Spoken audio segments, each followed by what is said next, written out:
بسم اللہ الرحمن الرحیم۔ سخت مشکل و پریشانی سے نجات کے لیے وظیفہ۔ مشکلات سے نجات کے لیے بہت سے وظیفے اور دعائیں ہیں جو مختلف طریقوں سے کی جاتی ہے۔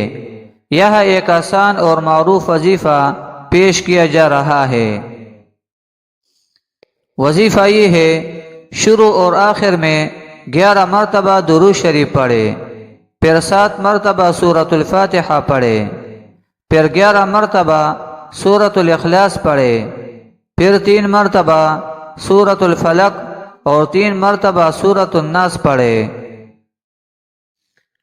پھر یا حی یا قیوم برحمتک استغیث 100 مرتبہ پڑھے۔ پھر یہ دعا کرے، یا مسبب الاسباب سبب لنا سببا لا نستطيع له طلبا، یعنی اے اسباب پیدا کرنے والے، ہمارے لیے ایسا سبب پیدا کر جو ہمارے لیے ممکن نہ ہو۔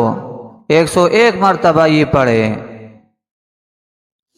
اس وظیفہ کا طریقہ یہ ہے، یہ وظیفہ فجر کی نماز کے بعد یا کسی بھی وقت جب دل سکون میں ہو پڑھا جا سکتا ہے۔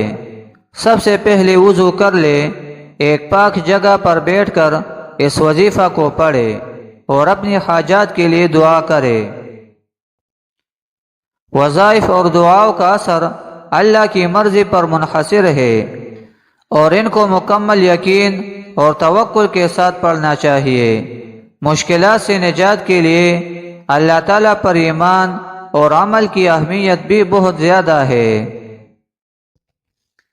اگر آپ کی مشکلات بہت زیادہ بڑھ گئی ہے تو بہتر ہے کہ اپنے قریبی عالم دین سے رابطہ کرے اور ان سے مشورہ لے۔